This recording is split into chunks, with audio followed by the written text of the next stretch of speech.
Seorang jutawan melihat melalui kamera pengamanan bahwa seorang gadis mencuri makanan di restorannya setiap hari. Saat dia menghadapinya, gadis itu berbisik sesuatu yang tak terduga. "Papa, aku sangat lapar."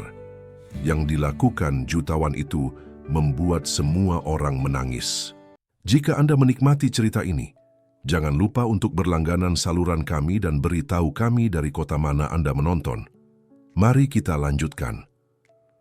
Budi Sugiarto merapikan dasi Italianya sambil mengamati beberapa layar di kantor pribadinya di lantai teratas gedung yang menaungi jaringan restorannya.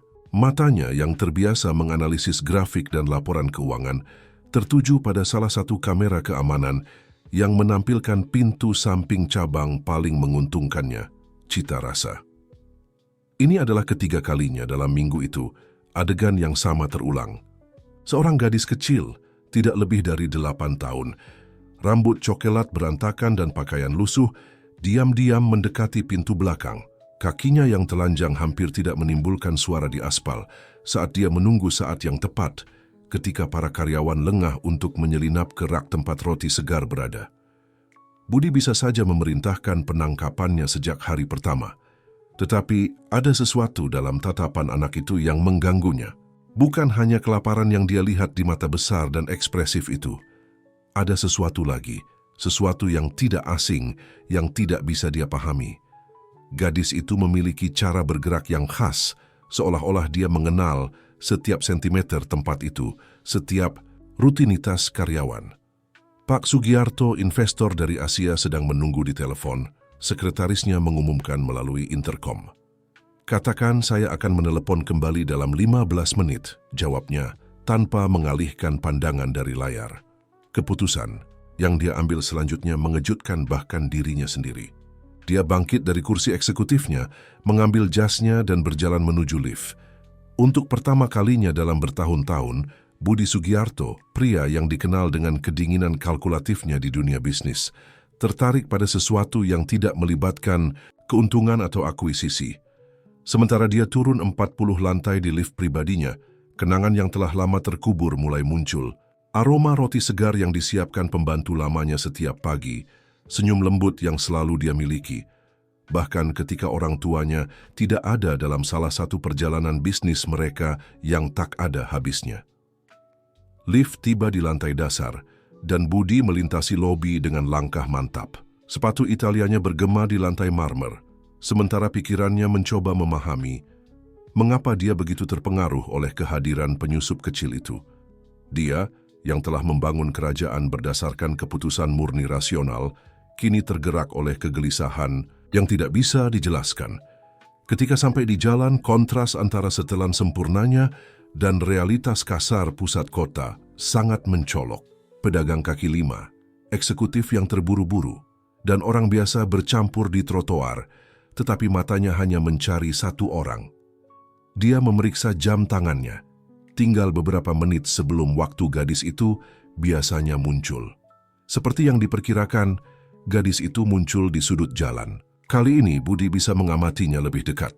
Gerakannya tepat, hampir seperti latihan, tetapi ada kerapuhan dalam posturnya yang menunjukkan lebih dari sekadar kebutuhan. Dia membawa tas kecil yang usang dan tatapannya bergantian antara kewaspadaan dan kesedihan mendalam yang tidak cocok dengan usianya. Budi memposisikan diri secara strategis dekat pintu belakang. Ketika gadis itu mendekat, bersiap untuk melakukan pencurian kecil hariannya, dia berdeham lembut. Suara itu cukup untuk membuatnya berbalik, terkejut. Pada saat itulah pandangan mereka bertemu untuk pertama kalinya. Waktu seolah membeku. Budi merasa seperti menerima pukulan di perut. Mata itu identik dengan seseorang yang pernah dia kenal lama. Gadis itu, di sisi lain, tidak melarikan diri seperti yang dia harapkan. Sebaliknya, dia terpaku, tangannya yang kecil menekan tas usang ke dadanya. Apa yang terjadi selanjutnya akan mengubah hidup Budi Sugiarto selamanya. Gadis itu, dengan air mata yang terbentuk di sudut matanya, dan suara bergetar yang hampir tidak lebih dari bisikan, mengucapkan dua kata yang membuat tanah hilang di bawah kakinya. "Ayah, lapar." Budi merasakan seluruh tubuhnya membeku. Kata-kata gadis itu bergema dalam pikirannya, sementara dia mencoba memahami apa yang baru saja didengarnya. Tahun-tahun pelatihannya dalam menjaga ketenangan dalam situasi krisis tampaknya telah menguap dalam hitungan detik. Sebelum dia bisa merumuskan jawaban, si kecil berbalik dan mulai berlari. Tanpa berpikir dua kali, Budi mengejarnya. Sepatunya yang mahal berdetak melawan aspal saat dia berusaha untuk tidak kehilangan sosok mungil yang dengan lincah menyelinap di antara orang-orang di trotoar. Gadis itu mengenal wilayah dengan baik, berbelok di gang-gang dan jalan sempit, yang bahkan tidak dia tahu ada begitu dekat dengan kerajaan bisnisnya. Setelah beberapa menit pengejaran, dia menghilang di gang yang sangat gelap. Budi ragu sejenak sebelum masuk. Tempatnya merupakan kontras yang mengejutkan dengan dunia kantornya yang aseptik dan ber-AC. Kotak-kotak kardus yang ditumpuk membentuk semacam tempat berlindung, improvisasi, dan disitulah dia menemukannya. Tidak sendirian seperti yang dia harapkan, tetapi ditemani seorang anak laki-laki yang tampaknya berusia sekitar 12 tahun. Jangan dekati dia. Anak laki-laki itu segera berdiri di depan adiknya. Matanya berkilat dengan campuran ketakutan dan tekad. Aku tidak akan membiarkanmu menyakitinya. Budi mengangkat tangannya sebagai isyarat damai. Aku tidak ingin menyakiti siapapun. Aku hanya ingin mengerti. Dia memanggilku ayah. Bulan, apa yang kamu lakukan? Anak laki-laki itu berbalik sejenak ke arah adiknya yang semakin meringkuk ke dinding kardus. Maafkan aku, Adi. Aku melihat fotonya dengan ibu. Bulan terisak, mengeluarkan liontin kecil dari saku gaun lusuhnya. Budi mendekat dengan hati-hati. Matanya terpaku pada benda yang dipegang gadis itu. Itu adalah medali tua, dan ketika Bulan membukanya dengan jari-jari gemetar, jantungnya hampir berhenti. Di sana ada foto yang tidak dia lihat selama bertahun-tahun. Dirinya jauh lebih muda di samping Dewi, pembantu yang telah menjadi ibu kedua baginya selama masa remajanya. Di mana Dewi? Pertanyaan itu keluar hampir seperti bisikan. Adi. Tampak kaku. Ibu kami, dia setelah kebakaran, suaranya gagal, dan Bulan mulai batuk hebat, mengganggu penjelasan. Saat itulah Budi menyadari betapa pucatnya gadis itu. Wajah kecilnya merah karena demam, dan batuknya tampaknya berasal dari dasar dadanya. Adi segera berpaling padanya, sementara melupakan sikap defensifnya. Bulan, kamu perlu minum obat, gumamnya menggeledah tas usang. Tapi habis kemarin. Budi mengamati adegan dengan tenggorokan tercekat. Cara Adi merawat adiknya, meskipun dia sendiri hanya seorang anak, membangkitkan sesuatu di dalam dirinya yang telah lama tertidur. Dia teringat bagaimana Dewi merawatnya ketika dia sakit pada saat-saat langka ketika orang tuanya sudi memperhatikan keberadaannya. Biarkan aku membantu, katanya, melangkah maju. Aku punya apartemen tidak jauh dari sini. Bulan membutuhkan dokter, dan kalian membutuhkan tempat yang aman untuk tinggal. Mengapa kami harus mempercayaimu? Adi bertanya. Masih curiga, tetapi Budi bisa melihat bahwa kekhawatiran tentang adiknya mulai menggoyahkan resistensinya. Karena Budi ragu melihat liontin di tangan Bulan, karena aku berutang ini pada Dewi, dan karena meskipun aku bukan orang yang Bulan pikir, sekarang kalian adalah tanggung jawabku. Bulan mengalami serangan batuk lagi, dan Adi akhirnya menyerah. Baiklah, tapi jika kau mencoba sesuatu, kau punya janjiku, Budi memotong. Sudah mengeluarkan ponsel dari sakunya untuk memanggil sopirnya. Aku akan merawat kalian. Sementara mereka menunggu mobil datang, Budi tidak bisa berhenti memikirkan bagaimana hidupnya telah berubah sepenuhnya dalam hitungan menit. Apa yang akan dikatakan saudara perempuannya Sari ketika dia mengetahui bahwa dia membawa 2 anak jalanan pulang? Bagaimana dia akan menjelaskan kepada rekan-rekannya bahwa dia perlu absen untuk mengurus masalah pribadi? Tetapi untuk pertama kalinya dalam bertahun-tahun, Budi Sugiarto tidak memikirkan angka, saham, atau kontrak. Dunianya yang begitu terorganisir dengan rapi dan terkendali akan segera dibalik oleh 2 anak yang membawa sepotong masa lalunya yang dia pikir telah ditinggalkan. Mercedes-Benz hitam meluncur diam-diam melalui jalan-jalan kota, menciptakan kontras yang aneh antara interior mewahnya dan dua penumpang kecil yang berdesakan di kursi belakang. Bulan telah tertidur dengan kepala di pangkuan kakaknya, sementara Adi tetap menatap Budi, mempelajari setiap gerakan pengusaha itu.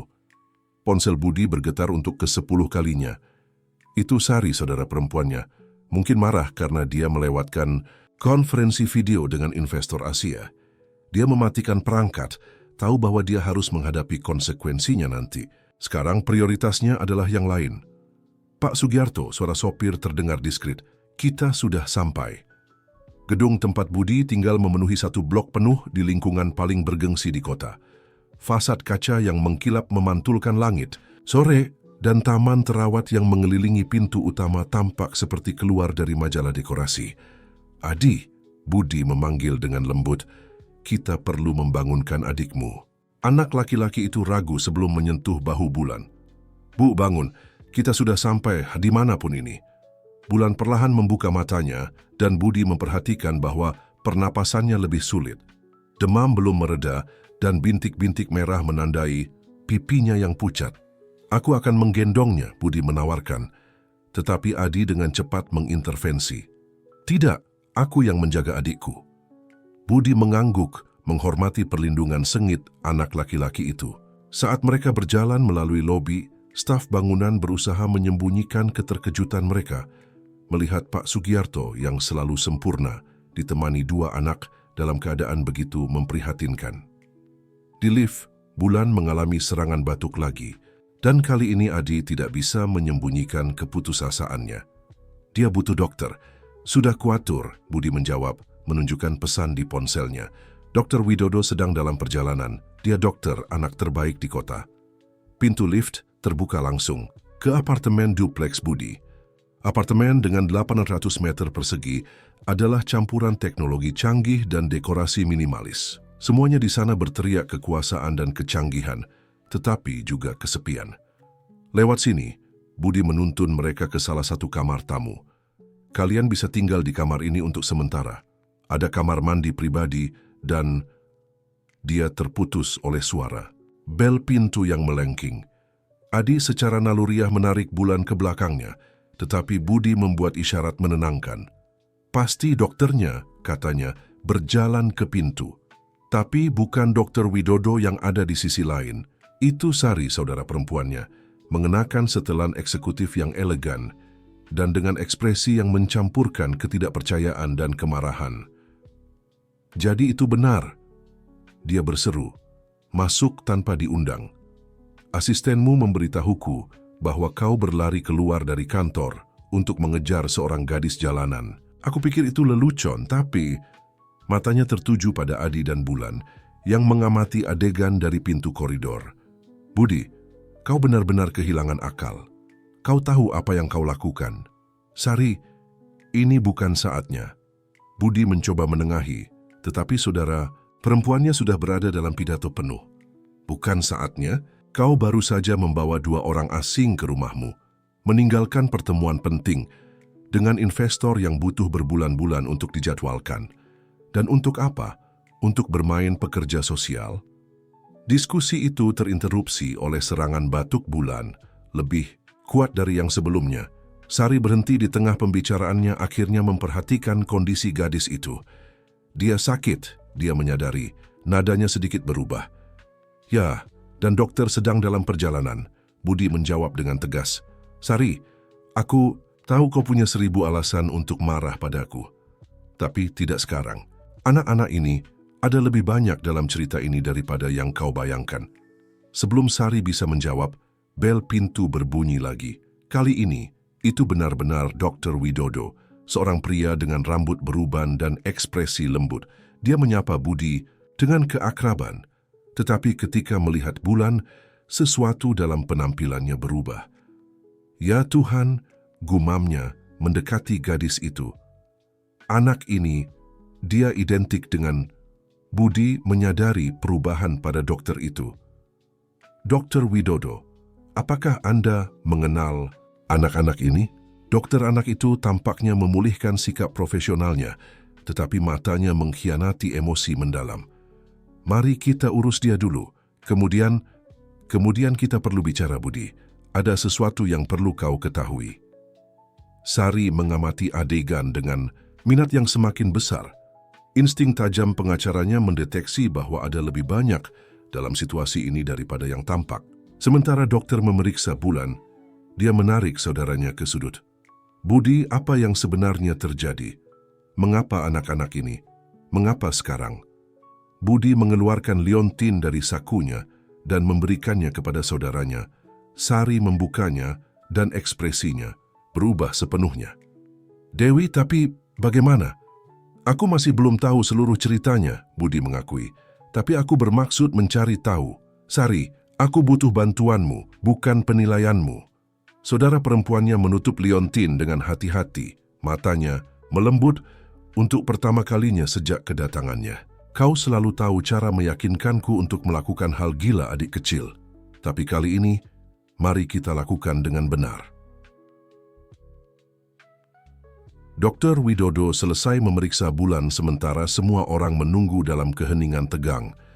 Adi tidak melepaskan matanya dari dokter, menganalisis setiap ekspresi, setiap gerakan. Sari telah duduk di kursi berlengan di dekatnya. Wajahnya yang biasanya keras kini ditandai dengan kekhawatiran tulus. Dia menderita pneumonia tahap awal. Dokter akhirnya mengumumkan, kita perlu memulai pengobatan segera. Saya akan meresepkan obat-obatan, tetapi dia membutuhkan istirahat total dan nutrisi yang baik. Budi mengangguk, sudah mengambil telepon untuk menyediakan obat-obatan. Saat itulah Dr. Widodo meletakkan tangannya di lengan Budi, menghentikannya. Budi, sebelum apapun kita perlu bicara secara pribadi. Sari bangkit. Aku akan membawa anak-anak untuk makan sesuatu.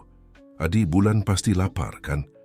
Untuk pertama kalinya sejak mereka tiba, Adi tampak ragu dalam sikap defensifnya. Menyebutkan makanan membuat perutnya sendiri berbunyi keras, mengingatkan semua orang bahwa mereka hanyalah anak-anak kelaparan. Setelah Sari menuntun anak-anak ke dapur, Dr. Widodo duduk berat di salah satu kursi di ruang tamu. Wajahnya tampak telah menua 10 tahun dalam hitungan menit. Anak-anak itu, dia mulai, suaranya syarat dengan emosi, adalah cucu-cucuku. Budi merasa seolah-olah udara telah disedot dari ruangan. Bagaimana? Dewi. Dewi adalah putriku. Dokter itu melanjutkan, mengeluarkan dompetnya sendiri dan menunjukkan foto lama. Aku meninggalkannya ketika dia berusia 16 tahun. Ibunya telah meninggal, aku tenggelam dalam hutang dan depresi. Aku pengecut. Budi menatap foto itu. Potongan-potongan puzzle mulai cocok. Karena itu dia datang bekerja di rumah kami.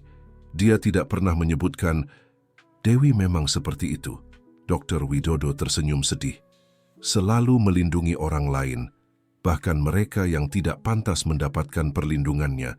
Ketika akhirnya aku berhasil bangkit kembali dan mencarinya, bertahun-tahun kemudian, dia sudah meninggalkan rumahmu, menikah, punya anak. Tapi aku tidak pernah punya keberanian untuk mendekatinya.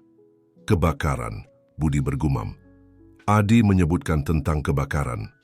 Dokter itu mengusap wajahnya yang lelah. Terjadi 3 bulan lalu, aku tahu dari koran. Apartemen tempat mereka tinggal, Dewi ada di dalam. Petugas pemadam kebakaran berhasil menyelamatkan anak-anak, tetapi dia dan ayah anak-anak meninggalkan keluarga 2 tahun lalu. Dewi membesarkan anak-anak sendiri, bekerja di 2 pekerjaan. Aku mengamati dari jauh, ingin membantu, tetapi pengecutku yang terkutuk selalu menghalangiku. Budi bangkit, berjalan ke jendela.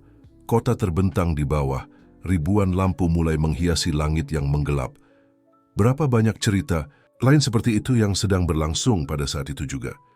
Mengapa Anda memberitahu saya ini sekarang? Karena kau menemukan mereka, Dr. Widodo menjawab dengan sederhana. Karena sejak kebakaran, aku telah mencari mereka tanpa hasil. Dan karena kau, Budi, adalah satu-satunya orang yang selalu disebut Dewi dengan kasih sayang yang tulus ketika dia berbicara tentang masa-masa dia bekerja untuk keluargamu. Dari dapur, terdengar suara tawa lembut. Sari yang selalu serius tampaknya telah berhasil mematahkan sedikit resistensi anak-anak. "Apa yang Anda rencanakan sekarang?" Budi bertanya, berbalik untuk menghadap dokter. "Aku ingin hak asuh mereka." Dr. Widodo menyatakan, "Ini kesempatanku untuk melakukan hal yang benar, untuk menghormati ingatan putriku. Tapi aku tidak bisa begitu saja merenggut mereka dari sini sekarang. Mereka membutuhkan stabilitas keamanan, dan untuk alasan apapun, takdir membawa mereka kepadamu." Budi merenungkan beberapa jam terakhir tentang bagaimana hidupnya telah berubah sepenuhnya sejak dia memutuskan untuk mengikuti gadis kecil itu. Dia memikirkan Dewi tentang semua kasih sayang yang dia berikan selama tahun-tahun paling kesepiannya. "Kita bisa melakukannya bersama," dia menyarankan. "Anda adalah kakek mereka, memiliki hak hukum. Saya memiliki sumber daya dan tampaknya beberapa koneksi dengan mereka. Kita bisa menciptakan lingkungan di mana Adi dan Bulan dapat pulih, merasa aman." Dr. Widodo bangkit, mengulurkan tangan kepada Budi. "Kau telah menjadi pria yang lebih baik dari orang tuamu, Budi. Dewi akan bangga." Pada saat itu Sari muncul kembali di ruangan. Wajahnya yang biasanya serius kini dilembutkan oleh senyuman. "Kalian harus melihat ini." Dia memanggil, memberi isyarat agar mereka mengikutinya ke dapur. Di sana mereka menemukan Bulan tertidur di pangkuan Adi yang juga berjuang melawan kantuk, semangkuk sup setengah kosong di depannya. Anak laki-laki itu meskipun kelelahan masih menjaga lengan pelindung di sekitar adiknya. "Mereka butuh mandi dan pakaian bersih," Sari menyatakan. "Sudah dalam mode organisasi. Aku akan mengaturnya sekarang." Dan Budi, "Ya, kau melakukan hal yang benar hari ini. Untuk pertama kalinya dalam waktu yang lama, kau bertindak seperti saudara yang aku kenal sebelum semua uang, sebelum semua obsesi dengan kesuksesan ini." Budi mengamati anak-anak yang tertidur, merasakan tekad yang tidak dia alami selama bertahun-tahun. Kerajaan komersialnya bisa menunggu. Sekarang, dia memiliki misi yang jauh lebih penting di depan. Minggu pertama Adi dan Bulan di apartemen Budi berlalu. Di tengah adaptasi dan tantangan, Sari telah mengubah salah satu kamar tamu menjadi kamar anak yang sesungguhnya, dengan 2 tempat tidur nyaman, tirai warna-warni, dan rak penuh buku. Bulan, yang masih pulih dari pneumonia, menghabiskan sebagian besar waktunya beristirahat, sementara Adi secara bertahap menurunkan kewaspadaannya. Pagi minggu itu, Budi mengamati kakak beradik yang sarapan di teras. Bulan sudah lebih berwarna di pipinya, melahap paneku dengan stroberi, sementara Adi membuka-buka salah satu buku yang dibawa Sari, sesekali melemparkan pandangan curiga ke arah Budi. "Mereka beradaptasi dengan baik," komentar Ibu Wati, pengurus rumah baru yang Sari pekerjakan khusus untuk membantu dengan anak-anak. "Tapi anak laki-laki itu masih mengalami mimpi buruk. Saya mendengarnya berjalan di koridor pada malam hari, memeriksa adiknya." Budi mengangguk, merenung. Dia tahu bahwa mendapatkan kepercayaan Adi akan menjadi proses yang panjang. Anak laki-laki itu telah mengambil peran pelindung sangat dini, dan pengalaman di jalanan hanya memperkuat ketidakpercayaannya terhadap orang dewasa. "Pak Sugiarto," Ibu Wati melanjutkan ragu-ragu, "ada sesuatu yang perlu saya beritahu. Tadi malam saat merapikan pakaian anak-anak, saya menemukan ini." Dia mengulurkan buku catatan kecil yang usang. Budi mengambil benda itu dengan hati-hati. Itu adalah buku harian, dan di halaman pertama dengan kaligrafi halus yang langsung dia kenali, tertulis, "Milik Dewi Widodo." Jantungnya berdetak lebih cepat. Buku catatan itu mungkin berisi jawaban yang mereka cari. Tetapi sebelum dia bisa membukanya, bel pintu berbunyi. "Pasti Dr. Widodo," Ibu Wati berkomentar. Dia bilang akan datang hari ini untuk pemeriksaan gadis kecil itu. Tetapi ketika Budi membuka pintu, bukan hanya dokter yang ada di sana. Di sampingnya, seorang wanita paruh baya yang elegan menatapnya dengan ekspresi serius. "Selamat pagi, Pak Sugiarto. Saya Ibu Rahayu dari Dinas Sosial. Kami menerima laporan tentang 2 anak dalam situasi tidak reguler di kediaman Anda." Budi merasa darahnya membeku. "Laporan?" Ya, dia mengonfirmasi, memeriksa clipboardnya. Menurut informasi yang diterima, Anda menyimpan 2 anak dalam situasi kerentanan tanpa dokumentasi atau otorisasi hukum apapun. Dr. Widodo berdeham, tampak jelas tidak nyaman. Ibu Rahayu, seperti yang saya jelaskan di lift, saya adalah kakek dari anak-anak ini dan meskipun begitu dia memotongnya. Anda tidak mengambil tindakan hukum apapun untuk mengatur situasi. Dr. Widodo, Anda adalah profesional yang dihormati, tetapi itu tidak membebaskan Anda dari kewajiban hukum. Budi menyadari gerakan di lorong. Adi ada di sana, sebagian tersembunyi di balik tiang, matanya melebar karena takut. Anak laki-laki itu mungkin pernah mengalami situasi serupa sebelumnya, dan kepanikan di wajahnya jelas terlihat. "Silakan masuk," kata Budi, menjaga. Suaranya tetap tenang meskipun ada gejolak di dalam. "Kita bisa mendiskusikan ini dengan beradab di ruang tamu." Saat mereka berjalan melalui koridor, Budi memperhatikan bahwa Adi telah menghilang. Hatinya terasa sesak membayangkan apa yang mungkin sedang terjadi dalam pikiran anak laki-laki itu. Di ruang tamu, Ibu Rahayu segera mengambil kendali situasi. "Tuan-tuan, saya mengerti bahwa niat Anda adalah yang terbaik, tetapi ada prosedur yang harus diikuti. Anak-anak ini membutuhkan lingkungan yang stabil, dengan wali yang secara hukum ditetapkan. Dan itu persis yang kami sediakan." Sari muncul di pintu, folder dokumen di tangan. Budi tidak pernah begitu senang melihat saudara perempuan pengacaranya. "Sari, Sugiarto." Dia memperkenalkan diri, mengulurkan tangan kepada pekerja sosial. "Kami sudah menyiapkan semua dokumentasi yang diperlukan. Sebenarnya, saya memiliki permohonan hak asuh sementara bersama antara saudara saya dan Dr. Widodo." Ibu Rahayu memeriksa dokumen dengan perhatian profesional. "Ini adalah awal yang baik, tetapi saya perlu melakukan evaluasi lengkap tentang lingkungan dan kondisi yang ditawarkan kepada anak-anak."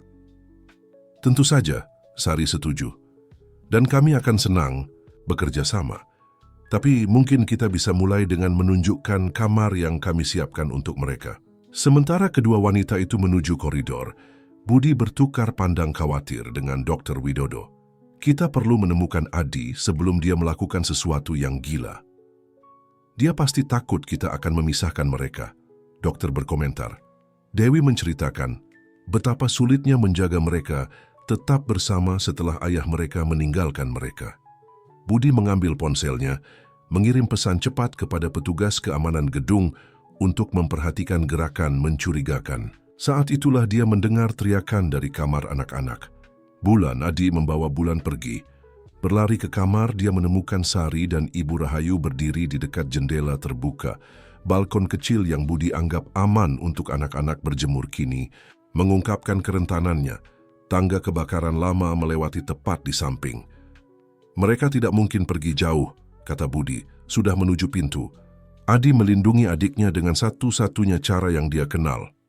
"Budi," Sari memanggilnya, suaranya tegang. "Bulan masih dalam pemulihan. Dia tidak boleh terkena dingin."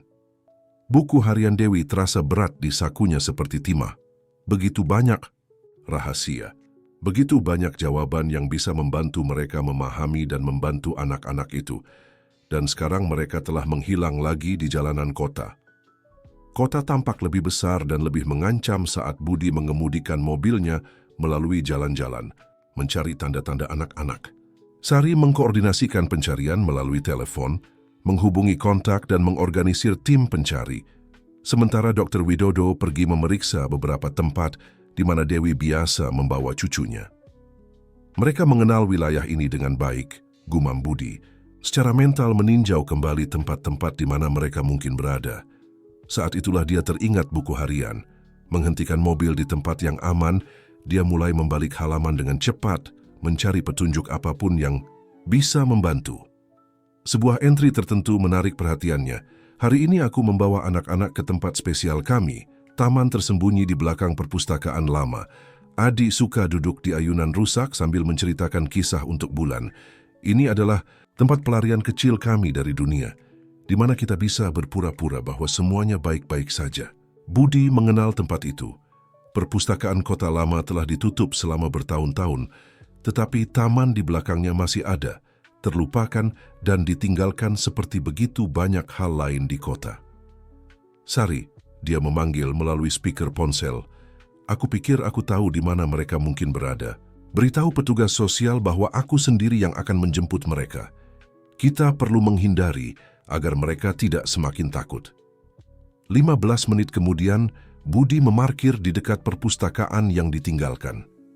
Tempatnya berbeda dari ingatannya tentang masa muda, ketika dia biasa menghabiskan sore di sana, bersembunyi dari masalah di rumah. Taman yang dulunya terawat dengan baik, kini ditutupi rumput tinggi, tetapi masih mempertahankan suasana tempat perlindungan rahasia.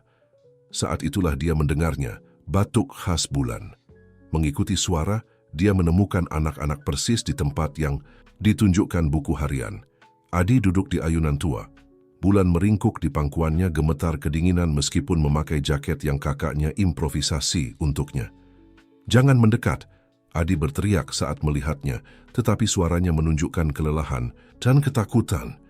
"Adi," Budi berbicara dengan lembut, "menjaga jarak. Adikmu membutuhkan obat. Dia belum sepenuhnya pulih. Kalian akan memisahkan kami," anak laki-laki itu menuduh. Air mata mengalir di wajahnya yang kotor. "Selalu begitu. Pertama membawa kami ke tempat yang berbeda, lalu tidak pernah membiarkan kami bertemu lagi." Budi duduk di tanah menunjukkan bahwa dia tidak bermaksud mendekat dengan paksa. "Aku tidak akan membiarkan itu terjadi. Tahukah kau mengapa aku begitu yakin? Karena ibumu juga tidak akan membiarkannya." Dia mengeluarkan buku harian dari sakunya, menunjukkannya kepada Adi.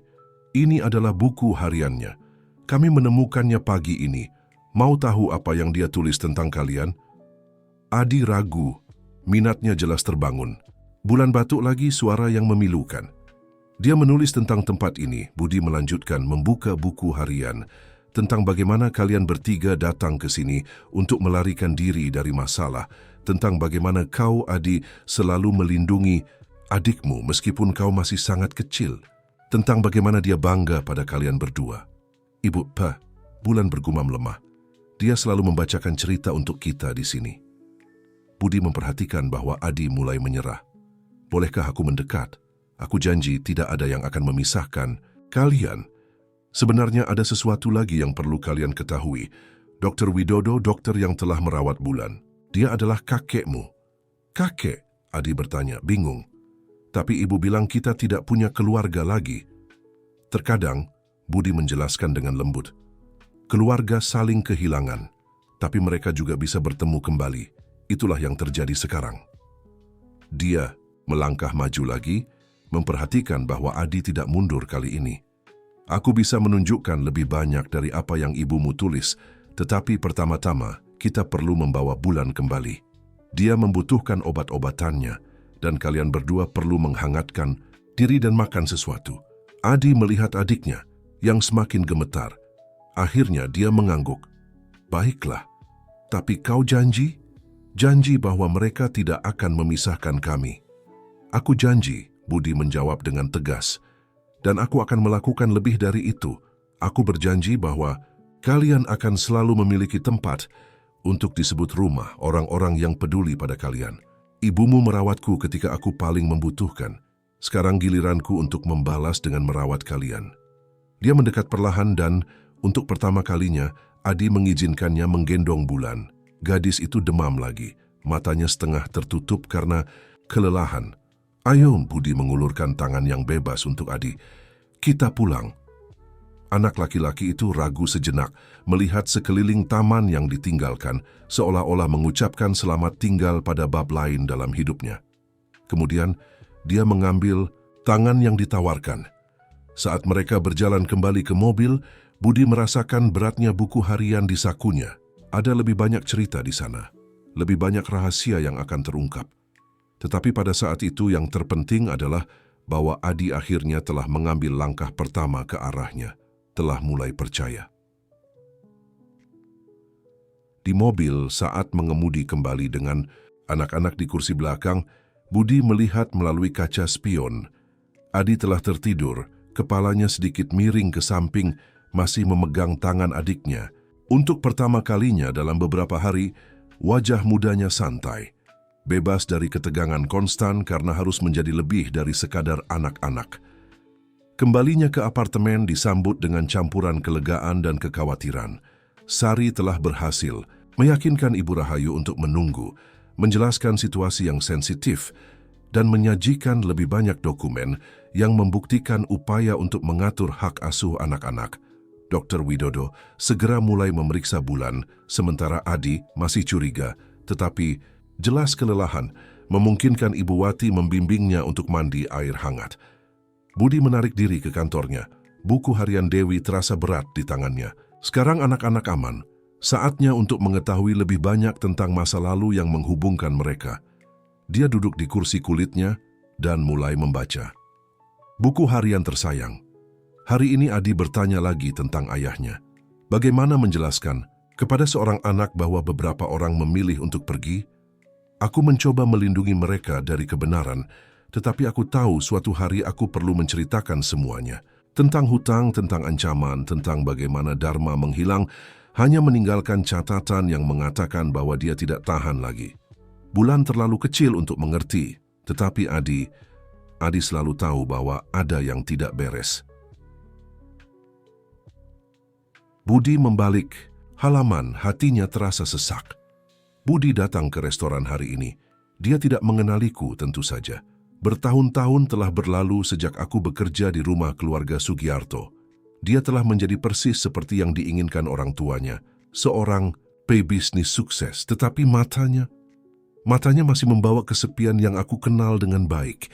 Aku ingin bisa memberitahunya bahwa gadis yang membersihkan rumahnya dan mengeringkan air matanya sekarang menyajikan kopi di restoran favoritnya. Tetapi beberapa cerita lebih baik disimpan dalam keheningan. Sari masuk ke kantor tanpa mengetuk, mengganggu bacaannya. Budi, kita perlu bicara. Dia menutup buku harian, memperhatikan bahwa tangannya sedikit gemetar. Apa yang terjadi? Ibu Rahayu akan memberi kita seminggu untuk menyelesaikan semuanya, katanya duduk di depannya. Tapi ada sesuatu lagi. Sementara kau mencari anak-anak, aku melakukan beberapa panggilan. Kebakaran di apartemen Dewi, itu bukan kecelakaan. Budi, duduk lebih tegak. Apa maksudmu? Para penyidik menemukan bukti pengrusakan pada sistem listrik. Dan ada lagi, Dharma, ayah anak-anak, terlihat di kota beberapa hari sebelum kebakaran. Sebuah getaran dingin merambat di tulang belakang Budi. Kau pikir dia? Aku tidak yakin, Sari menjawab. Suaranya tegang. Tapi aku menemukan bahwa dia berhutang uang kepada orang-orang berbahaya, jenis orang yang tidak peduli untuk menyakiti, orang yang tidak bersalah untuk mengirim pesan. Budi bangkit, berjalan ke jendela. Kota malam membentang di bawah, ribuan lampu berkedip seperti bintang duniawi. Di suatu tempat di luar sana adalah pria yang telah meninggalkan keluarganya, yang mungkin bertanggung jawab atas semua rasa sakit yang dialami Adi dan Bulan. Ada satu hal lagi, Sari melanjutkan, ragu-ragu. Aku menemukan catatan rumah sakit terbaru. Dewi, dia selamat dari kebakaran. Budi berbalik tiba-tiba. Apa? Dia koma di rumah sakit di kota sebelah. Para dokter tidak tahu apakah dia akan bangun, tetapi suara di pintu menyela mereka. Adi berdiri di sana, pucat seperti hantu, masih mengenakan jubah mandi. Ibu masih hidup? Keheningan yang mengikuti sangat memekakkan telinga. Budi dan Sari bertukar pandangan panik, menyadari terlambat bahwa mereka tidak sendirian. Adi, Budi mulai melangkah ke arahnya, tetapi anak laki-laki itu mundur. Kalian tahu? Selama ini kalian tahu dia masih hidup dan tidak memberitahu kami? Tidak. Budi menjawab dengan cepat. Kami baru mengetahuinya, aku bersumpah. Adi gemetaran, emosinya berfluktuasi antara harapan dan kemarahan. Aku ingin melihatnya. Sekarang. Adi sudah larut, Sari mencoba berargumen. Rumah sakit memiliki jam kunjungan dan... Aku tidak peduli. Anak laki-laki itu berteriak. Air mata mengalir di wajahnya. Kalian orang dewasa selalu punya alasan, selalu mengatakan bahwa kita harus menunggu, bahwa kita terlalu kecil untuk mengerti. Tapi itu ibu kami. Bulan perlu tahu dia butuh. Budi mendekat perlahan berlutut untuk berada di tinggi anak laki-laki itu. Kau benar. Kalian berhak tahu melihat ibu kalian. Aku berjanji bahwa besok pagi, hal pertama, kita akan ke rumah sakit, kita semua. Bagaimana aku bisa mempercayaimu? Adi bertanya. Suaranya pecah. Budi mengambil buku harian Dewi dan memberikannya kepada anak laki-laki itu. Karena ibumu pernah mempercayaiku, ketika aku hanya seorang anak kesepian sepertimu. Sekarang giliranku untuk membalas kepercayaan itu. Adi mengambil buku harian dengan tangan gemetar. Jari-jarinya membelai sampul yang usang seolah-olah itu adalah benda paling berharga di dunia. Bolehkah? Bolehkah aku menunjukkannya pada Bulan? Tentu. Budi mengangguk. Tetapi mungkin lebih baik menunggu sampai besok untuk menceritakan tentang ibumu. Dia perlu beristirahat malam ini agar cukup kuat untuk kunjungan. Adi dengan enggan setuju menekan buku harian ke dadanya. Namun sebelum meninggalkan kantor dia berbalik sekali lagi. Pak Budi, terima kasih karena tidak berbohong padaku. Setelah anak laki-laki itu pergi, Sari menghembuskan napas berat. Ini memperumit segalanya. Jika Dewi bangun, ketika Budi mengoreksinya. Ketika dia bangun. Dan ketika itu terjadi, kita akan memastikan bahwa dia menemukan anak-anaknya aman dan terawat dengan baik. Itu minimal yang kita berutang padanya. Pagi tiba dengan campuran kecemasan dan harapan. Bulan masih mengantuk tetapi sudah merasa lebih baik. Tidak sepenuhnya mengerti mengapa semua orang tampak begitu gelisah. Adi telah menghabiskan malam membaca buku harian ibunya. Halamannya kini ditandai dengan post-it kecil yang Sari berikan padanya. Dr. Widodo tiba pagi-pagi membawa bersamanya folder dokumen medis. Matanya merah menunjukkan malam yang kurang tidur. Saya berbicara dengan dokter di rumah sakit. Dia memberitahu saat semua orang sarapan. Dewi stabil, tetapi masih belum menunjukkan tanda-tanda kesadaran.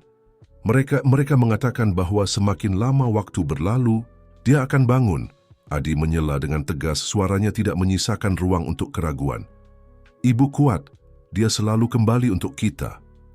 Budi mengamati bagaimana Bulan memandang kakaknya dengan bingung, masih tidak mengetahui berita yang akan mengubah hidup mereka. Ibu Wati telah menyiapkan sarapan spesial dengan pancake berbentuk hati dan coklat panas, berusaha menjaga suasana normalitas di tengah ketegangan yang jelas. Adi, Budi memanggil dengan lembut. Aku pikir sudah waktunya kamu memberitahu adikmu. Anak laki-laki itu mengangguk, berbalik ke Bulan dengan keseriusan di luar usianya. Bu, ingat saat kita bermain membuat permintaan pada bintang? Ingat bahwa kamu selalu meminta hal yang sama. Bulan tersenyum, senyum yang menerangi seluruh dapur, agar ibu kembali pada kita. Jadi, Adi mengambil tangan adiknya. Permintaanmu dikabulkan. Ibu masih hidup, Bu. Dia tidur di rumah sakit, tapi dia hidup. Keheningan yang mengikuti hanya dipecahkan oleh suara sendok. Bulan jatuh ke piring. Mata besarnya dipenuhi air mata saat dia memproses informasi. Ibu tidak pergi ke surga? Tidak, sayang. Budi campur tangan dengan lembut. Dan hari ini kita akan mengunjunginya. Bulan melompat dari kursinya, melemparkan dirinya ke dalam pelukan kakaknya. Adi, ayo bangunkan dia, ayo ceritakan semua cerita yang dia lewatkan, ayo. Bulan, Dr. Widodo memanggil, suaranya tercekat. Ibumu berada dalam tidur yang sangat dalam. Mungkin butuh waktu sampai dia bangun. Tetapi dia akan bisa mendengar kalian. Akan tahu kalian ada di sana.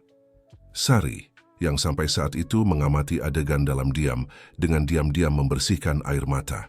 Kita perlu bersiap untuk pergi. Bulan, aku membawa gaun baru untukmu. Dan Adi, ada kemeja yang aku pikir kamu akan suka. Perjalanan ke rumah sakit berlangsung hening. Setiap penumpang mobil tersesat dalam pikirannya masing-masing. Budi mengemudi, sesekali melihat melalui kaca spion ke anak-anak di kursi belakang. Bulan telah membawa boneka beruang favoritnya, mengatakan bahwa ibunya akan membutuhkan sesuatu yang lembut untuk dipeluk ketika dia bangun. Adi memegang buku harian seolah-olah itu adalah jimat. Di rumah sakit, Dr. Widodo menggunakan pengaruhnya untuk memudahkan masuk mereka di luar jam kunjungan normal. Kepala perawat, seorang wanita dengan ekspresi lembut, menuntun mereka melalui koridor ke sayap yang lebih tenang. Saya sudah mempersiapkan kalian sebaik mungkin, jelasnya dengan lembut.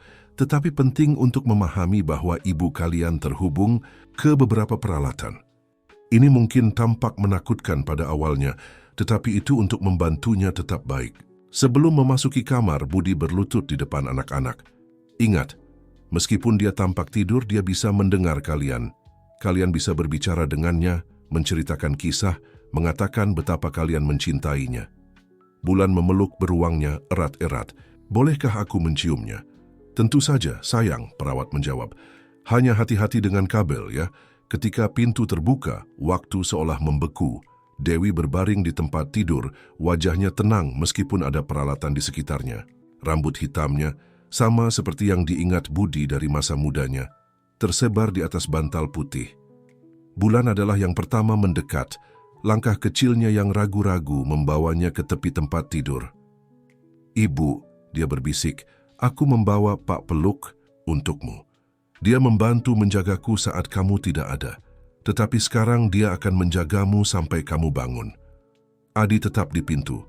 Sedikit gemetar, Sari meletakkan tangan di bahunya, menawarkan dukungan diam. "Pergilah," dia mendorong dengan lembut. "Ibumu sedang menunggumu." Anak laki-laki itu berjalan perlahan ke tempat tidur. Buku harian masih di tangannya. Ketika akhirnya tiba di samping, adiknya, suaranya keluar terpotong-potong. "Ibu, aku menyimpan semua ceritamu. Aku menjaga Bulan, seperti yang selalu kau minta. Tapi sekarang kau harus bangun, oke? Karena ada begitu banyak hal yang perlu kami ceritakan kepadamu." Hari-hari yang mengikuti kunjungan pertama ke rumah sakit, rutinitas baru terbentuk dalam kehidupan semua orang. Budi mengatur ulang jadwalnya, mendelegasikan lebih banyak tanggung jawab agar bisa menghabiskan pagi bersama anak-anak di rumah sakit. Sari mengejutkan semua orang, mulai datang lebih awal untuk membacakan cerita untuk Bulan sebelum pergi ke kantor. Dr. Widodo praktis pindah ke rumah sakit, membagi waktunya antara pasiennya dan pemantauan putrinya yang konstan. Sore itu, sementara Bulan tidur di sofa kamar rumah sakit dan Adi berada di kantin bersama Ibu Wati, Budi menemukan dirinya sendirian dengan Dewi untuk pertama kalinya. Duduk di samping tempat tidurnya, dia memegang buku harian yang belum selesai dia baca. "Kau selalu tahu cara menyimpan rahasia," gumamnya, membalik halaman lain. "Semua tahun itu menyajikan kopi di restoranku, mengamatiku dari jauh." Dia terganggu oleh ketukan lembut di pintu. Itu Ibu Rahayu, pekerja sosial, membawa map tebal dokumen. "Pak Sugiarto," dia menyapa memasuki ruangan. "Kita perlu membicarakan beberapa perkembangan dalam situasi anak-anak." Budi menunjuk sofa di sudut, cukup jauh untuk tidak mengganggu tidur Bulan. "Ada masalah dengan proses hak asuh." Sebenarnya, Ibu Rahayu mulai memeriksa kertas-kertas. "Ini tentang Dharma Hartono, ayah anak-anak. Dia menghubungi departemen kami." Budi merasa seluruh tubuhnya menegang. Apa yang dia inginkan? Mengklaim ingin anak-anaknya kembali. Menyajikan dokumen yang menunjukkan bahwa dia bekerja, memiliki tempat tinggal baru. Secara teknis, sebagai ayah biologis, dia memiliki hak. Hak? Budi berjuang untuk menjaga suaranya tetap rendah. Dia meninggalkan keluarganya, meninggalkan Dewi sendirian dengan hutang, kemungkinan terlibat dalam kebakaran yang hampir merenggut nyawanya. "Saya memahami kemarahan Anda," jawab Ibu Rahayu dengan tenang, "tetapi kita perlu mengikuti prosedur hukum." Namun, dia ragu melihat Dewi. Ada sesuatu dalam dokumennya yang tidak tampak benar. Tanggalnya tidak cocok, beberapa tanda tangan tampak meragukan. Budi mengambil teleponnya dengan cepat mengetik pesan untuk Sari. "Saudari saya adalah salah satu pengacara terbaik di kota. Dia akan ingin memeriksa dokumen-dokumen ini. Ada satu hal lagi," Ibu Rahayu melanjutkan. "Dharma secara khusus menyebutkan buku harian Dewi. Dia mengatakan, ada informasi di sana yang bisa memperumit situasi bagi semua yang terlibat." Budi melihat buku harian di pangkuannya, teringat halaman-halaman yang belum dia baca, apalagi yang telah disembunyikan Dewi dalam kata-katanya. Gerakan tiba-tiba menarik perhatiannya. Bulan telah bergerak di sofa, matanya kini terbuka dan ketakutan. Berapa banyak yang telah dia dengar? Paman Budi, dia memanggil dengan suara gemetar. Apakah ayah akan membawa kami pergi? Sebelum dia bisa menjawab, Adi menerobos pintu, wajahnya merah karena marah. Aku tidak akan membiarkannya. Aku tidak akan membiarkannya menyakiti kami lagi. Ibu Rahayu bangkit, jelas terganggu oleh situasi. Mungkin kita bisa melanjutkan percakapan ini di lain waktu. Tidak, Adi berteriak, air mata mengalir di wajahnya. Kalian orang dewasa selalu begitu, selalu berbicara tentang kami seolah-olah kami tidak ada di sini. Tapi aku tahu apa yang dia lakukan. Budi mendekati anak laki-laki itu, mencoba menenangkannya. Adi, apa yang kamu bicarakan? Buku harian, jawabnya, menarik buku dari tangan Budi. Ibu menulis semuanya di sini. Tentang bagaimana dia memukulnya ketika mabuk, tentang uang yang dia curi, tentang orang-orang jahat yang mengejarnya. Bulan mulai menangis, meringkuk di sofa. Ibu Rahayu dengan cepat mendekatinya, berusaha menawarkan kenyamanan. Dan ada lagi, Adi melanjutkan, suaranya gemetar. Di halaman terakhir, ibu menulis surat untukku dan Bulan. Dia tahu dia akan kembali, tahu dia merencanakan sesuatu yang buruk. Karena itu dia menyembunyikan uang di tempat rahasia. Karena itu dia membuat kami menghafalkan jalan ke restoran Paman Budi. Budi mengambil buku harian dengan cepat membalik ke halaman terakhir. Di sana, dengan tulisan tangan gemetar Dewi, tertulis, "Anak-anakku tersayang, jika kalian membaca ini berarti kecurigaanku terkonfirmasi. Dharma telah menemukan tentang uang yang aku simpan, tentang dokumen yang membuktikan kejahatannya. Dia bersumpah bahwa jika aku memberitahu siapapun, dia akan membuat semua orang menderita. Tapi kalian lebih kuat dari yang dia bayangkan. Adi, pelindung kecilku, teruslah menjaga adikmu. Bulan, bintang cerahku, jangan pernah kehilangan cahayamu. Dan jika suatu hari kalian membutuhkan bantuan, carilah Budi Sugiarto. Dia mungkin tidak mengingatku, tetapi hatinya selalu lebih besar dari kekayaannya. Dengan segenap cintaku, Ibu." Keheningan yang mengikuti pengungkapan buku harian dipecahkan oleh suara peralatan medis dan isak tertahan Bulan. Ibu Rahayu menyimpan dokumennya dengan tangan gemetar, jelas terguncang oleh apa yang baru saja dia dengar. Ini mengubah segalanya. Akhirnya dia berkata, "Dengan bukti pelecehan dan penelantaran ini, kita dapat mencegah upaya Dharma untuk mendapatkan kembali hak asuh anak-anak." Budi hampir tidak mendengar. Pikirannya terfokus pada Dewi, berbaring di tempat tidur rumah sakit. Begitu dekat namun pada saat yang sama begitu jauh.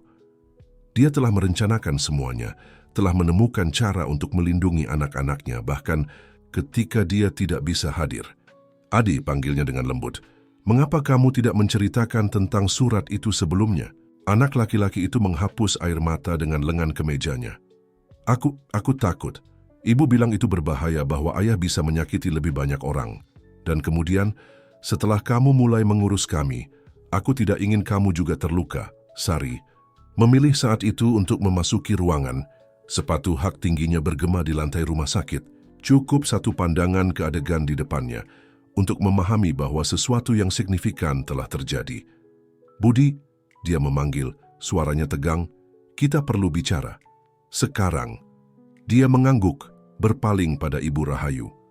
"Bisakah Anda tinggal bersama? Anak-anak sebentar?" Di koridor, Sari hampir tidak menunggu pintu tertutup untuk mulai. Dharma terlihat di rumah sakit semalam. Kamera keamanan menangkapnya berkeliaran di lantai ini. Budi merasa darahnya membeku. Dia tahu Dewi ada di sini. "Bukan hanya itu," Sari melanjutkan, semakin menurunkan suaranya. "Aku berhasil mengakses catatan polisi. Kebakaran itu adalah pembakaran arsip. Dharma terlibat dengan orang-orang berbahaya. Pencucian uang, penipuan. Dewi pasti menemukan sesuatu, mengumpulkan bukti. Dan sekarang dia ingin membungkamnya selamanya." Budi menyelesaikan. Kemarahan tumbuh di dadanya. "Aku sudah menghubungi tim keamanan kita," Sari menginformasikan. "Mereka akan berjaga 24 jam. Aku juga mendapatkan perintah penahanan darurat." Budi mengusap rambutnya, frustrasi. Tidak cukup, dia tidak akan menyerah dengan mudah. "Kalau begitu, mari kita beri dia alasan untuk menyerah." Suara lemah terdengar di belakang mereka. Mereka berbalik tiba-tiba. Ibu Wati berdiri di pintu kamar memegang amplop kuning. Saya menemukan ini tersembunyi di dalam lapisan tas bulan. Ini dokumen, kwitansi, foto. Dewi menyimpan semuanya. Budi mengambil amplop dengan hati-hati, seolah-olah itu adalah bom yang siap meledak. Di dalam, dia menemukan persis apa yang disebutkan Dewi dalam suratnya. Bukti terperinci kejahatan Dharma, termasuk foto-foto yang menghubungkan dan dokumen yang ditandatangani. Ini lebih dari cukup untuk mengirimnya ke penjara untuk waktu yang lama. Semusari menganalisis dengan cepat. Teriakan dari kamar mengganggu rencana mereka. Mereka berlari kembali untuk menemukan Bulan menunjuk ke tempat tidur. Matanya terbelalak karena emosi. Ibu menggerakkan tangannya. Semua orang mendekati tempat tidur. Memang jari-jari Dewi bergerak sedikit dan matanya, meskipun masih tertutup, menunjukkan gerakan di bawah kelopak mata. Dr. Widodo yang baru saja memasuki ruangan dengan cepat mulai memeriksanya. Dia bereaksi terhadap rangsangan. Ini sangat bagus. Adi memegang tangan ibunya, berbisik. Ibu, kamu perlu bangun sekarang. Kami aman, Paman Budi dan Bibi Sari merawat kami, dan kakek juga ada di sini. Seolah merespon panggilan putranya, mata Dewi mulai terbuka perlahan. Pertama gerakan halus, kemudian lebih mantap, sampai akhirnya dia berkedip menyesuaikan diri dengan cahaya ruangan. Tatapannya masih tidak fokus, menelusuri wajah-wajah di sekitarnya sampai berhenti di Budi. Senyum kecil terbentuk di bibirnya yang kering. Kamu menemukan mereka, dia berbisik dengan suara serak. Budi memegang tangannya yang lain, air mata yang tidak tertahan mengalir di wajahnya. Sebenarnya, Bulan yang menemukanku. Dia sama tegasnya denganmu. Dewi mencoba berbicara lagi, tetapi Dr. Widodo dengan lembut campur tangan. Pelan-pelan, nak, kamu telah tidur untuk waktu yang lama. Ayah? Dia bergumam, bingung. Kamu kembali? Kembali, jawabnya, suaranya tercekat. Dan kali ini aku akan melakukan hal yang benar. Bulan tidak bisa menahan diri lagi. Dia melompat ke tempat tidur, memeluk ibunya dengan hati-hati di antara tabung dan kabel. Ibu, aku tahu kamu akan kembali. Pak peluk membantumu bangun, kan? Dewi memeluk putrinya dengan sedikit kekuatan yang dia miliki. Matanya kini terfokus pada Adi yang tetap sedikit menjauh, gemetar. Penjaga kecilku, panggilnya dengan lembut. Kemarilah. Akhirnya Adi membiarkan pertahanannya runtuh sepenuhnya, berlari ke pelukan ibunya dan membiarkan dirinya menjadi hanya seorang anak yang telah merindukan ibunya dengan sangat. Hari-hari setelah Dewi terbangun adalah adaptasi dan penemuan. Pemulihannya meskipun lambat positif mengejutkan tim medis. Kehadiran konstan anak-anak tampaknya menjadi obat terbaik. Setiap senyum mereka membawa lebih banyak warna ke wajahnya. Setiap pelukan secara bertahap mengembalikan kekuatannya. Budi telah mengubah salah satu ruangan yang berdekatan dengan kamar menjadi kantor improvisasi. Bergantian waktunya antara telekonferensi dan mengamati interaksi keluarga yang bersatu kembali. Sari untuk bagiannya bekerja tanpa lelah dalam proses hukum, mengubah bukti yang ditemukan dalam amplop menjadi benteng hukum melawan Dharma. Pagi itu, sementara Bulan menunjukkan kepada ibunya gambar yang telah dia buat di sekolah tempat Budi. Mendaftarkannya, Dewi memanggilnya ke dekat tempat tidurnya. Kita perlu bicara, katanya. Suaranya sudah lebih kuat. Tentang semuanya. Budi menarik kursi, memperhatikan bagaimana Adi langsung menjadi lebih waspada, meskipun berpura-pura berkonsentrasi pada bukunya. Mengapa kamu tidak pernah memberitahuku bahwa kamu begitu dekat? Budi bertanya dengan lembut. Semua tahun itu di restoran. Dewi tersenyum, senyum lembut yang sama yang dia ingat dari masa kecilnya. Kamu memiliki kehidupanmu sendiri, tantanganmu sendiri. Dan aku mencoba melindungi anak-anakku. Dari Dharma, dia mengangguk, wajahnya menggelap. Pada awalnya dia berbeda, mempesona, ambisius, tapi kemudian mulai hutang, kebohongan. Aku menemukan bahwa dia terlibat dalam skema pencucian uang menggunakan perusahaan bayangan. Ketika aku menghadapinya, dia berhenti melihat Bulan yang untungnya terganggu dengan gambarnya. Itulah ketika dia mulai menjadi kasar. Budi melengkapi, teringat halaman-halaman buku harian. Ya, tapi aku tidak bisa begitu saja pergi. Dia mengancam untuk mengambil anak-anak dariku, mengatakan bahwa dia memiliki teman-teman berpengaruh yang akan membuatku tampak seperti ibu yang tidak layak. Jadi aku mulai mengumpulkan bukti, menyimpan dokumen, dan dia menemukan. Dewi menutup matanya sejenak. Kenangan jelas menyakitkan. Pada malam kebakaran, dia muncul mabuk, menuntut tahu di mana dokumen berada. Bulan sudah tidur, tetapi Adi melihat semuanya. Anak laki-laki itu menjatuhkan bukunya, tangannya gemetar. Dia mendorongmu. Aku melihat melalui celah pintu, dan kemudian ada asap di mana-mana. Budi merasa hatinya sesak melihat trauma yang masih hidup di mata anak laki-laki itu. Dewi mengulurkan tangannya ke putranya yang berlari untuk memeluknya. Aku berhasil mengeluarkan Bulan dari kamar, Adi melanjutkan, suaranya teredam di bahu ibunya. Tapi ketika aku kembali untuk mencarimu, ada banyak api. Kamu sangat berani, sayangku. Dewi menenangkannya. Menyelamatkan adikmu, itu semua yang aku butuhkan kamu lakukan.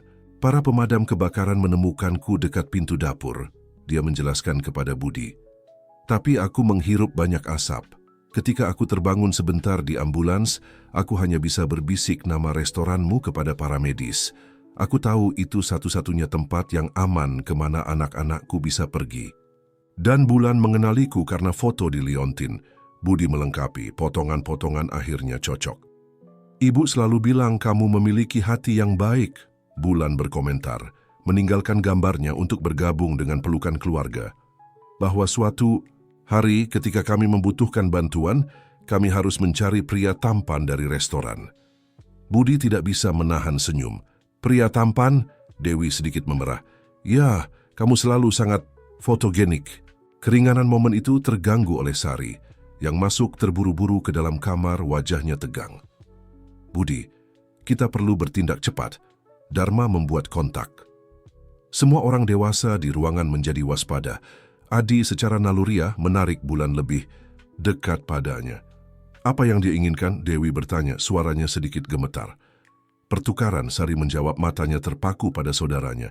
Dokumen sebagai ganti meninggalkan kalian dalam damai. Dia mengatur pertemuan untuk malam ini. Tidak, Dewi mencoba bangun, terhalang oleh kelemahannya sendiri. Ini jebakan. Dia tidak akan pernah meninggalkan kita dalam damai selama dia tahu bukti ini ada. Justru karena itu, kata Budi, suaranya syarat tekad. Kita tidak akan bernegosiasi. Sari, kontak kamu di Polisi Federal. Semuanya sudah siap, dia mengonfirmasi. Kita hanya perlu dia muncul di lokasi yang ditentukan. Tidak, Adi tiba-tiba berteriak. Dia akan menyakiti semua orang lagi. Dia selalu menyakiti. Budi berlutut di depan anak laki-laki itu, memegang bahunya dengan lembut. Adi, lihat aku. Ingat apa yang ibumu tulis di buku harian. Tentang aku memiliki hati yang lebih besar dari kekayaanku. Ya, aku juga memiliki teman yang lebih kuat dari teman-teman ayahmu. Kali ini, kita akan melindungi kalian. Bulan yang telah diam sampai saat itu mengejutkan semua orang dengan pernyataannya. Paman Budi lebih kuat dari ayah. Dia memiliki cinta di hatinya dan cinta lebih kuat dari kemarahan. Dewi menarik putrinya padanya. Air mata diam mengalir di wajahnya. Kapan kamu menjadi begitu bijaksana, kecilku? Ibu yang mengajarkanku, Bulan menjawab dengan sederhana. Sebelum tidur, dia selalu mengatakan bahwa cinta lebih kuat dari hal buruk apapun. Malam turun atas kota seperti jubah berat harapan. Di rumah sakit, keamanan telah diperkuat secara diskret, dengan agen berpakaian biasa bercampur dengan staf reguler. Dewi, meskipun khawatir, menemukan kenyamanan dalam kehadiran Dr. Widodo yang menolak meninggalkan kamar. Budi dan Sari telah bertemu dengan tim Polisi Federal di ruang cadangan rumah sakit. Rencananya sederhana, tetapi perlu dilakukan dengan presisi sempurna. Dharma memiliki riwayat perilaku meledak-ledak. Agen yang bertanggung jawab menjelaskan, menyebarkan foto dan dokumen di atas meja. Kita tidak bisa mengambil risiko pendekatan langsung saat dia dekat dengan area yang berpenduduk. Dan jika dia tidak muncul? Sari bertanya, Naluri pengacaranya selalu waspada terhadap semua kemungkinan. Dia akan muncul, Budi menegaskan dengan yakin. Dia tahu bahwa bukti ini dapat menghancurkan bukan hanya dia, tetapi seluruh organisasi kriminal yang terlibat dengannya. Kembali ke kamar, Adi mengamati pergerakan melalui jendela. Wajah mudanya ditandai dengan keseriusan yang tidak seharusnya dimiliki oleh anak manapun. Bulan akhirnya tertidur, memegang erat pak peluk dan bersandar di samping ibunya di tempat tidur rumah sakit. "Adi," Dewi memanggilnya dengan lembut. "Kemarilah, Nak." Anak laki-laki itu ragu sebelum mendekati tempat tidur. "Bu, bagaimana jika dia berhasil masuk? Bagaimana jika, lihat aku," dia meminta memegang wajah putranya dengan tangannya. "Kamu sudah kuat untuk waktu yang terlalu lama. Sekarang saatnya membiarkan orang dewasa menangani semuanya. Tapi aku berjanji akan melindungi kalian." Dia berbisik, air mata mulai terbentuk di matanya. "Dan kamu melindungi sayangku, melindungi adikmu, menyimpan buku harianku, menemukan bantuan. Kamu lebih berani dari orang dewasa manapun yang aku kenal." Ketukan lembut di pintu mengganggu percakapan. Itu Ibu Wati, membawa coklat panas dan biskuit. "Aku pikir semua orang membutuhkan sesuatu yang menenangkan." Dia tersenyum, meletakkan nampan di meja samping. "Dan ada seseorang lagi di sini yang ingin menyapa." Ibu Rahayu memasuki ruangan, membawa map yang tampaknya lebih tebal dari biasanya. "Ibu Dewi," dia menyapa dengan senyum lembut, "saya membawa sesuatu yang saya pikir akan membuat Anda lebih tenang." Dia membuka map dan mengeluarkan dokumen resmi. "Ini adalah perintah pengadilan yang menjamin hak asuh sementara anak-anak kepada Dr. Widodo dengan Budi Sugiarto sebagai rekan wali. Dharma Hartono secara resmi dilarang mendekati siapapun dari..." Anda Dewi menghembuskan napas yang tampaknya telah dia tahan selama bertahun-tahun. "In very cornerstone." "Jadi, apakah sudah berakhir?" "Bagian hukumnya, ya," Ibu Rahayu mengonfirmasi. "Dan dengan bukti yang Anda miliki melawan dia, hanya masalah waktu sampai..." Dia terputus oleh keributan di koridor. Sari masuk terburu-buru ke ruangan, wajahnya campuran kelegaan dan kemenangan. "Mereka menangkapnya," dia mengumumkan. Dharma masuk ke dalam perangkap. Polisi federal menangkapnya saat mencoba menyuap agen penyamaran. Dia bahkan tidak mendekati rumah sakit. Adi, yang telah tetap tegang selama seluruh percakapan, akhirnya runtuh dalam air mata. Tetapi kali ini, itu adalah air mata kelegaan. Dewi menariknya ke dalam pelukannya, dan bahkan Bulan terbangun oleh gerakan, bergabung dalam pelukan keluarga. Budi mengamati adegan dari pintu. Hatinya dipenuhi emosi yang hampir tidak bisa dia beri nama. Sari mendekatinya, meletakkan tangan di bahunya. "Kamu telah membangun kerajaan finansial, adik kecil," komentarnya dengan lembut. "Tetapi aku pikir warisan terbesarmu akan menjadi keluarga ini yang kamu bantu bangun kembali."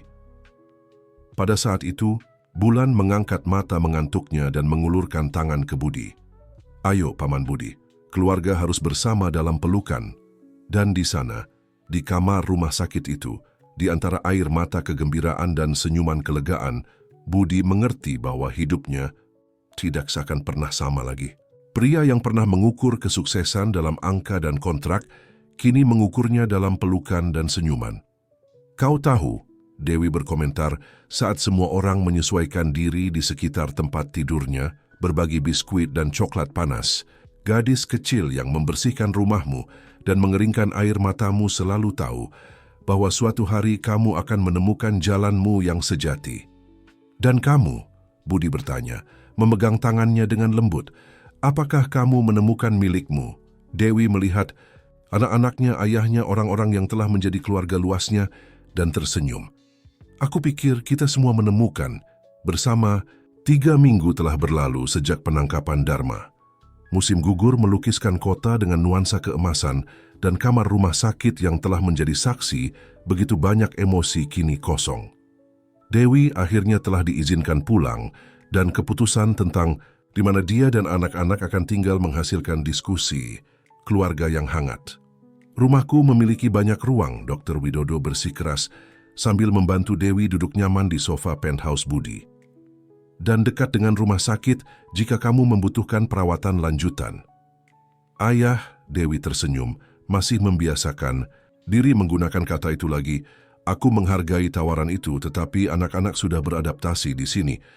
Dan selain itu, dia bertukar pandang bermakna dengan Budi yang berpura-pura sibuk merapikan bantal.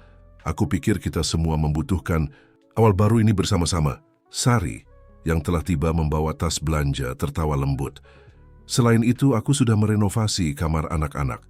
Kamu tidak ingin menyia-nyiakan semua kerja desain interior saya, kan? Apartemen Budi telah bertransformasi dalam beberapa minggu terakhir. Apa yang dulunya ruang minimalis dan dingin kini meluap dengan kehidupan. Gambar bulan menghiasi kulkas, buku-buku Adi tersebar di meja tengah. Dan bahkan Dr. Widodo telah memenangkan sudutnya sendiri, kursi nyaman dekat jendela di mana dia menghabiskan berjam-jam membacakan cerita untuk cucu-cucunya. Paman Budi. Bulan datang berlari dari koridor, ikal-ikalnya bergoyang dengan setiap langkah. Lihat apa yang aku pelajari di sekolah. Dia menyodorkan kertas terlipat yang ketika dibuka menampilkan keluarga yang digambar dengan spidol warna-warni. Budi mengenali dirinya sendiri, digambar jauh lebih tinggi dari normal di samping Dewi. Sari muncul dengan sepatu hak tinggi, Adi memegang buku, dan Dr. Widodo memiliki stetoskop raksasa di leher. Bahkan Ibu Wati ada di sana, dengan celemek, tertutup hati. Indah sekali, sayang, Sebudi memuji, merasakan gumpalan di tenggorokannya. Mari kita pasang di dinding kantorku. Tapi harus di tempat yang bisa dilihat semua orang. Bulan bersikeras. Karena ini seluruh keluarga kita. Adi yang duduk di ambang jendela sambil membaca, mengangkat matanya dari bukunya. Bu, tidak semua orang yang kita cintai harus tinggal bersama. Kakek akan tetap menjadi kakek kita, meskipun tinggal di rumahnya sendiri. Dewi mengamati adegan dengan mata berkaca-kaca. Putranya, yang dipaksa tumbuh begitu cepat, kini akhirnya mulai santai menjadi anak-anak lagi. Sebenarnya, Sari berdeham, mengambil salah satu tas yang dia bawa. Aku punya kejutan untuk semua orang. Atau, lebih tepatnya, sebuah proposal. Dia mengeluarkan denah arsitektur dari tas dan menyebarkannya di atas meja tengah.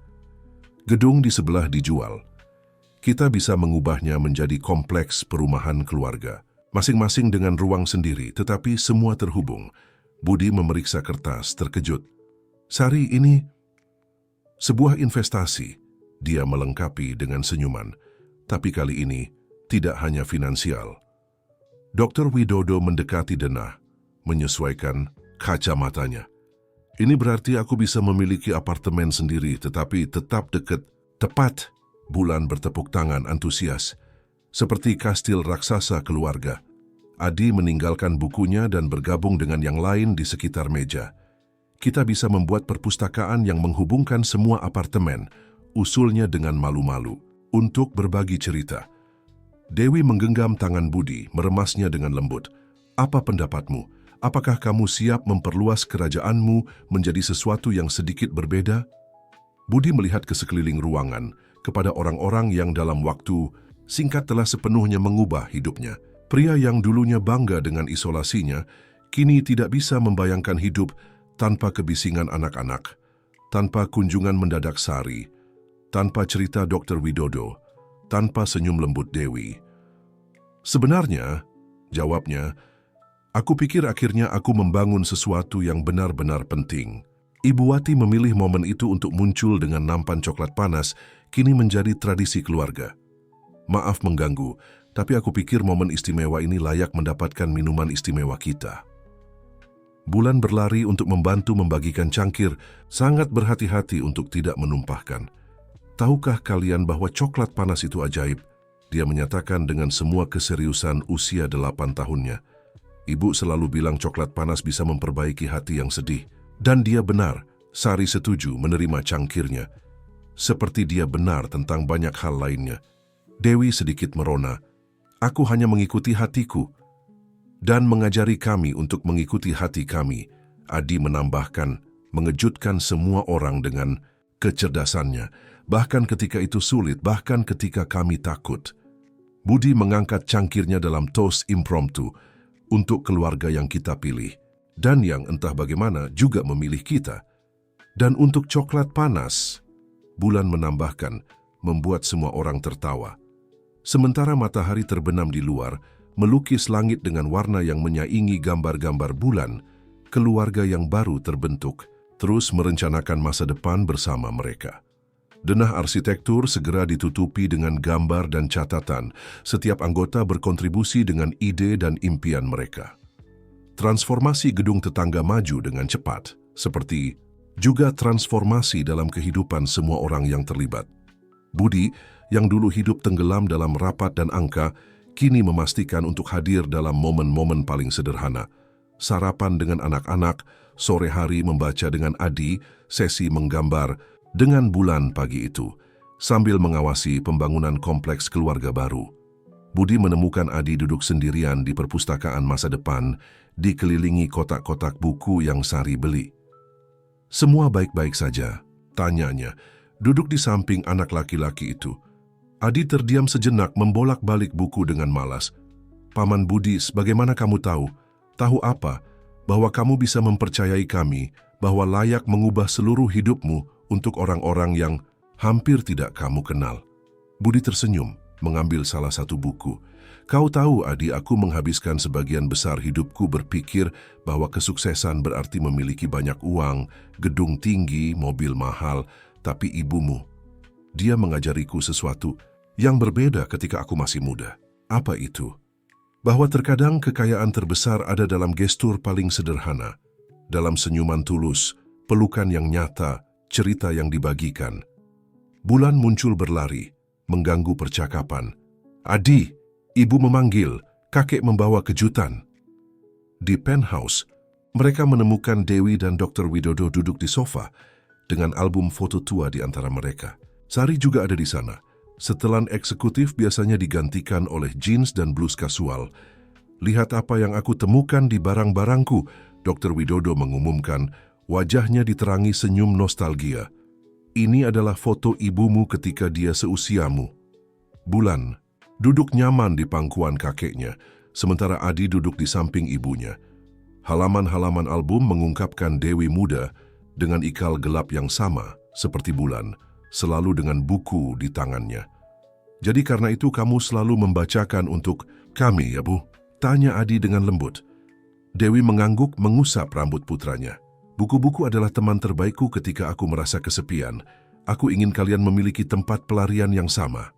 Dan sekarang kami memiliki perpustakaan utuh," seru Bulan, "dengan buku sungguhan dan segalanya." Budi mengamati adegan, teringat pagi-pagi sepinya sendiri di mansion keluarga Sugiarto, ketika Dewi adalah satu-satunya orang yang tampaknya benar-benar melihatnya. "Lihat ini," Sari menunjuk ke foto tertentu. Dewi di perpustakaan kota, di tempat yang sama di mana kita menemukan anak-anak. "Beberapa tempat memiliki keajaiban khusus," komentar Dewi, bertukar pandangan bermakna dengan Budi. "Mereka mendekatkan kita kepada orang-orang yang perlu kita temui." Ibu Wati masuk ke ruangan membawa nampan dengan biskuit yang baru dipanggang. "Kupikir momen ini membutuhkan sesuatu yang manis." "Ibu Wati," Bulan melompat dari pangkuan kakeknya, "Anda berjanji mengajariku membuat biskuit hari ini. Dan aku akan mengajarimu, sayang. Tapi pertama, bagaimana kalau kita ambil foto bersama untuk memulai album keluarga kita sendiri?" Saran itu disambut dengan antusiasme umum. Sementara semua orang menyesuaikan diri untuk foto, Budi menyadari bagaimana setiap orang telah menemukan tempatnya dalam keluarga improvisasi ini. Sari selalu praktis membantu mengatur semua orang dalam posisi sempurna. Dr. Widodo menggendong Bulan di pangkuannya, tangannya yang lembut yang telah menyembuhkan begitu banyak pasien kini didedikasikan untuk menggelitik cucunya.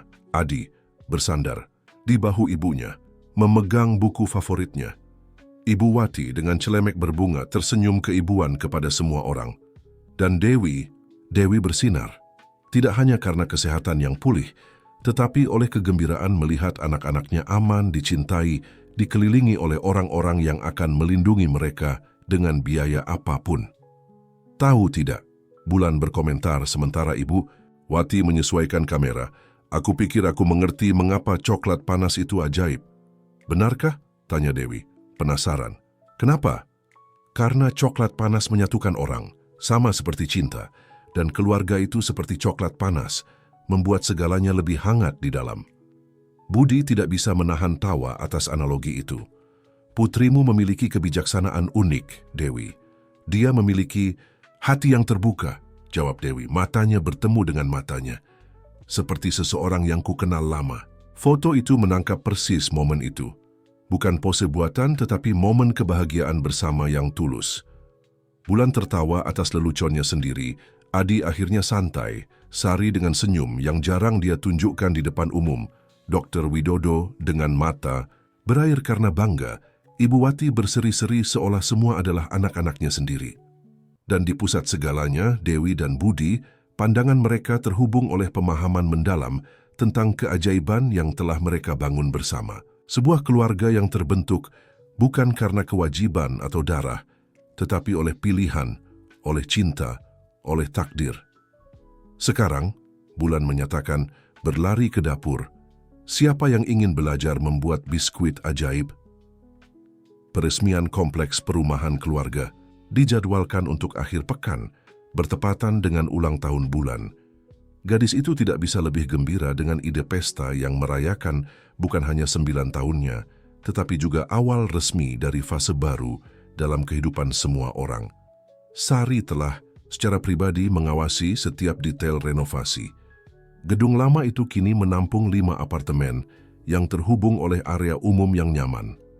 Perpustakaan impian Adi menempati seluruh lantai pertama dengan rak-rak dari lantai hingga langit-langit dan kursi nyaman yang tersebar secara strategis. Di atap, taman gantung telah dibuat dengan bedeng bunga dan rempah-rempah yang Ibu Wati sudah rencanakan untuk diubah menjadi teh khusus. Aku tidak percaya akhirnya hari ini tiba, komentar Dewi sambil membantu Bulan memilih gaun untuk pesta. Rasanya baru kemarin kamu diam-diam mengambil roti di restoran Paman Budi. Bulan tersenyum berputar dengan gaun barunya yang biru.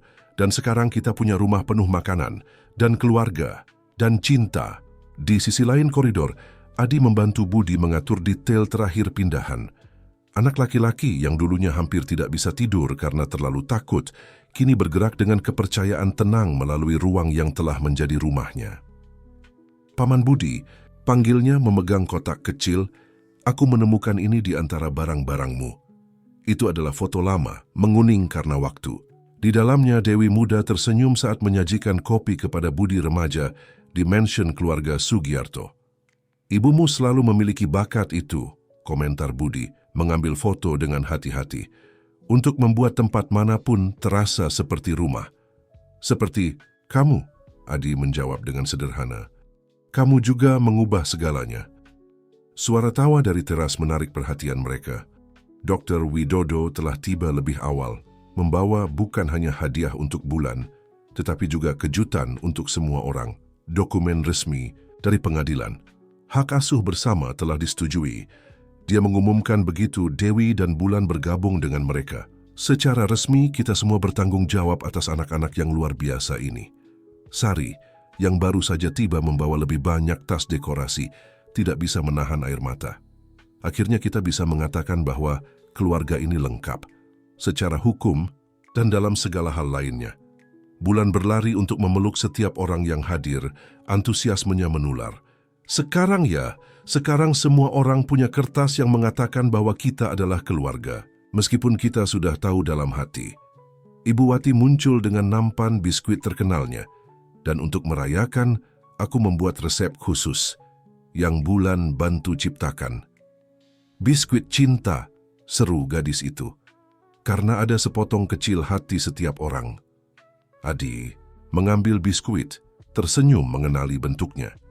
Masing-masing memiliki bentuk berbeda, sama seperti keluarga kita. Dan semuanya sama-sama manis, Dewi melengkapi, memeluk anak-anaknya. Budi mengamati adegan, takjub dengan bagaimana hidupnya telah berubah. Pria yang pernah mengukur kesuksesan dalam angka kini, mengukurnya dalam senyuman, pelukan, dan biskuit yang dibagikan. Kau tahu, Sari mendekatinya, aku tidak pernah berpikir akan melihat hari di mana kamu memilih keluarga daripada bisnis. Sebenarnya, jawabnya, aku pikir akhirnya aku memahami apa bisnis sesungguhnya dari kehidupan. Sisa hari didedikasikan untuk persiapan pesta.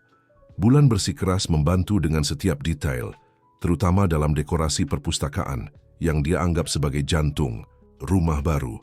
Setiap buku memiliki cerita berbeda, jelasnya sambil membantu menyusun rak. Sama seperti setiap orang dalam keluarga kita memiliki cerita, dan ketika kita menyatukan semuanya, itu menjadi cerita yang lebih indah. Adi, yang telah menjadi pustakawan resmi ruangan itu, setuju. Dan yang terbaik adalah bahwa cerita kita masih terus ditulis. Dewi yang mengamati anak-anaknya bekerja tidak bisa tidak memperhatikan bagaimana keduanya telah berkembang. Bulan, selalu optimis, kini memiliki tempat yang aman untuk membiarkan cahayanya bersinar.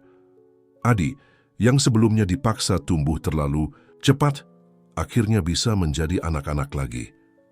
Mereka luar biasa, komentar Dr. Widodo bergabung dengannya. Kamu melakukan pekerjaan yang luar biasa, nak. Kita semua melakukannya, dia mengoreksi, memegang tangan ayahnya. Kita semua.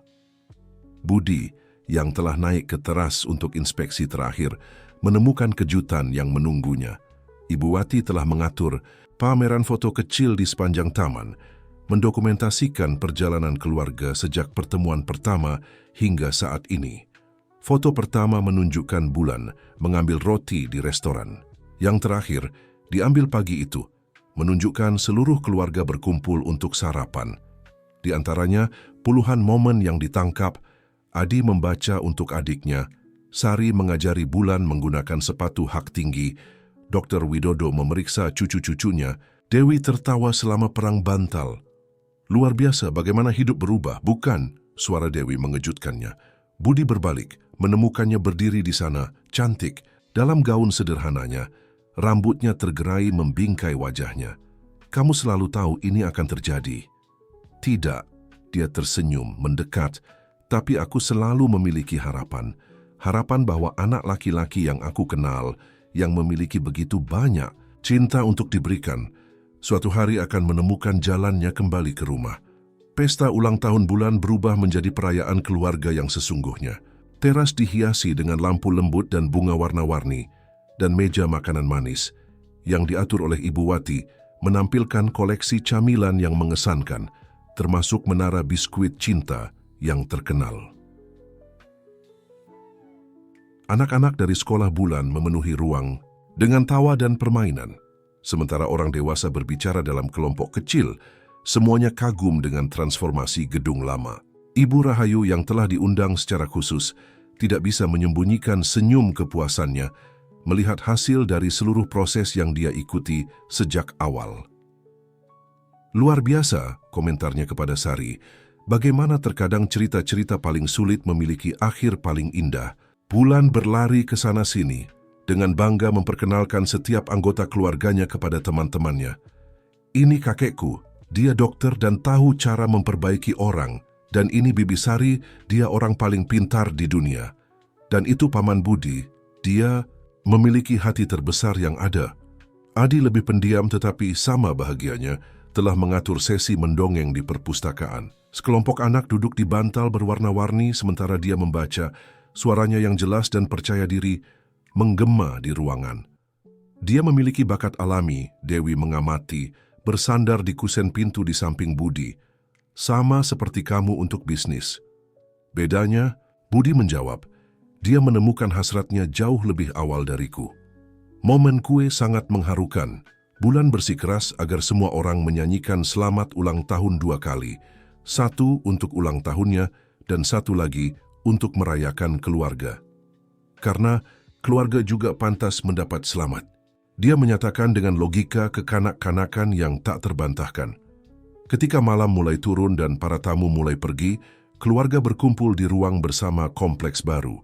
Bulan, kelelahan tetapi bahagia, tertidur di pangkuan Dr. Widodo, sementara Adi membolak-balik salah satu dari banyak buku yang dia dapatkan sebagai hadiah. Aku pikir sudah waktunya menunjukkan kejutanku, Sari mengumumkan mengambil map dari tasnya. Ini adalah hadiah untuk kita semua. Di dalam map terdapat dokumen resmi, pendirian Yayasan Amal. Atas nama seluruh keluarga didedikasikan untuk membantu anak-anak dalam situasi rentan. Yayasan Awal Baru, dia menjelaskan, Karena setiap anak pantas mendapatkan kesempatan untuk memulai kembali. Dewi menutupi mulutnya dengan tangannya terharu. Sari, itu ide Budi. Dia tersenyum. Aku hanya mengurus bagian birokrasi. Budi yang telah diam akhirnya berbicara. Aku memikirkan semua anak yang seperti Adi dan Bulan hanya membutuhkan kesempatan seseorang yang percaya pada mereka. Dan proyek pertama, Sari melanjutkan, akan menjadi renovasi perpustakaan Kota Lama. Kita akan mengubahnya menjadi pusat budaya dan pendidikan. Adi mengangkat matanya dari bukunya terkejut. Tempat di mana ibu pergi ketika dia kecil, di mana kamu menemukan kami? Tepat, Budi mengonfirmasi, karena beberapa tempat memiliki kekuatan untuk mengubah takdir. Ibu Wati muncul dengan nampan, tradisional coklat panas, kini ditemani dengan fornada baru biskuit. Aku pikir momen ini pantas mendapatkan minuman spesial kita. Dia tersenyum. Dan kali ini, aku membuatnya dengan resep rahasia yang Bulan ajarkan padaku. Apa rahasianya? Tanya Dr. Widodo, penasaran. Bulan, yang telah terbangun dengan aroma biskuit, menjawab dengan mengantuk. Cinta kakek. Banyak sekali cinta. Dewi mengambil cangkirnya, mengamati uap naik dalam spiral lembut. Kau tahu, ketika aku bekerja di mansion keluarga Sugiarto, aku biasa bermimpi tentang momen seperti ini. Sebuah keluarga yang bersatu, bahagia, berbagi cerita, dan coklat panas. Dan sekarang, tanya Budi dengan lembut. Sekarang aku menyadari bahwa kenyataan bahkan lebih baik dari mimpi, jawabnya. Senyumnya menerangi seluruh ruangan, karena kita membangunnya bersama, masing-masing berkontribusi dengan ceritanya sendiri, cintanya sendiri. Sari mengangkat cangkirnya dalam toast. Untuk keluarga yang kita pilih. Dan yang memilih kita. Bulan menambahkan, membuat semua orang tertawa. Adi yang tetap merenung akhirnya berbicara, tahu apa yang paling aku suka dari cerita ini? Apa, nak? Tanya Dewi. Bahwa ini bukan akhir bahagia biasa, jelasnya. Ini adalah awal yang bahagia. Awal dari banyak cerita baru. Budi melihat sekeliling ruangan kepada orang-orang yang telah mengubah hidupnya dengan cara yang tidak pernah dia bayangkan. Pengusaha yang pernah hidup hanya untuk angka dan kontrak kini memahami makna sejati kekayaan. Adi benar, katanya, memegang tangan Dewi. Ini hanya permulaan. Dan di sana, di malam istimewa itu, sementara kota bersinar di luar dan aroma coklat dan biskuit memenuhi udara, sebuah keluarga luar biasa merayakan bukan hanya ulang tahun atau pindahan, tetapi awal bab baru dalam kehidupan mereka yang saling terkait. Setahun telah berlalu sejak peresmian kompleks keluarga. Musim gugur kembali melukis kota dengan warna-warna keemasannya, tetapi kali ini tidak ada lagi ketakutan atau ketidakpastian yang menaungi keluarga. Yayasan Awal Baru telah tumbuh melampaui harapan, berubah menjadi mercusuar harapan bagi puluhan anak perpustakaan Kota Lama. Kini sepenuhnya direnovasi adalah kebanggaan Adi. Anak laki-laki yang baru saja berusia 13 tahun menghabiskan sore-sorenya membantu anak-anak lain menemukan cinta untuk membaca, persis seperti yang ibunya lakukan untuknya. Terkadang, komentarnya kepada Budi selama salah satu sesi membaca bersama mereka, aku berpikir betapa segalanya telah berubah. Bagaimana kita beralih dari tidak memiliki apa-apa, menjadi memiliki begitu banyak cinta, sehingga hampir tidak muat di dada. Budi tersenyum, mengamati remaja yang sedang menjadi Adi. Ketakutan telah memberi jalan kepada kepercayaan diri, ketidakpercayaan berubah menjadi kebijaksanaan. Tahu apa yang paling membanggakanku tentangmu, Adi? Tanyanya, menutup buku yang mereka bagikan. Bagaimana kamu mengubah rasa sakitmu menjadi sesuatu yang indah, sesuatu yang membantu orang lain. Di lantai atas perpustakaan, Bulan memimpin revolusinya sendiri. Dengan bantuan Sari, dia telah menciptakan sudut mimpi, ruang di mana anak-anak bisa menggambar, melukis, dan menceritakan kisah mereka sendiri. Setiap orang memiliki kisah istimewa di dalam hati, jelasnya kepada murid-murid kecilnya, ikal-ikalnya bergerak dengan antusias. Terkadang kita hanya membutuhkan warna dan kertas untuk membiarkannya keluar. Dewi, yang membagi waktunya antara membantu di yayasan dan pekerjaan barunya sebagai koordinator proyek sosial di perusahaan Budi, tidak bisa lebih bangga pada anak-anaknya. Masing-masing telah menemukan caranya sendiri untuk membalas cinta yang mereka terima. Terkadang aku menemukan diriku berpikir, dia menceritakan kepada Budi selama salah satu makan siang harian mereka, bagaimana sesuatu yang begitu menakutkan bisa berubah menjadi begitu banyak hal baik. Itulah kekuatan cinta, komentar Ibu Wati, menyajikan putaran lain Coklat Panas terkenalnya. Cinta memiliki bakat mengubah bahkan cerita paling sedih menjadi dongeng. Sari, yang telah mengejutkan semua orang dengan mengurangi jam kerjanya di kantor untuk mendedikasikan lebih banyak waktu untuk yayasan, setuju. Dan yang paling luar biasa adalah bagaimana setiap orang menemukan persis apa yang mereka butuhkan dalam keluarga ini. Itu benar, Dr. Widodo, selain pekerjaannya di rumah sakit, kini mengkoordinasikan program kesehatan preventif untuk keluarga kurang mampu. Ibu Wati telah mengubah dapur pusat budaya menjadi ruang workshop kuliner, mengajarkan bukan hanya resep, tetapi juga kekuatan penyembuhan makanan yang disiapkan dengan cinta. Bahkan Ibu Rahayu, yang awalnya hanya pekerja sosial yang ditugaskan untuk kasus ini, telah menjadi bagian integral keluarga, membantu mengidentifikasi dan membantu anak-anak dalam situasi serupa dengan yang dialami Adi dan Bulan. Paman Budi, Bulan datang berlari, mengganggu percakapan orang dewasa. Ayo lihat apa yang kami buat di sudut mimpi. Di ruang seni, pameran improvisasi menampilkan puluhan gambar, masing-masing menceritakan kisah berbeda, tetapi semuanya memiliki sesuatu yang sama, harapan. Yang ini, Bulan menunjuk ke gambar yang sangat berwarna-warni. Dibuat oleh Denny. Dia datang ke sini sama seperti Adi, sangat tidak percaya. Tapi sekarang lihat, dia menggambar seluruh keluarganya, termasuk keluarga baru, yang dia dapatkan di sini. Budi merasakan matanya berkaca-kaca melihat dampak investasi hatinya, seperti yang sering Sari candakan. Pada kehidupan begitu banyak orang, Adi bergabung dengan mereka, membawa buku baru. Bulan, ingat cerita yang selalu diceritakan ibu? Tentang bagaimana cinta itu seperti coklat panas, yang menghangatkan kita dari dalam dan membuat segalanya lebih baik? Jawabnya, matanya bersinar. Nah, lanjutnya, membuka buku. Aku menulis cerita kita, agar anak-anak lain tahu bahwa selalu ada harapan.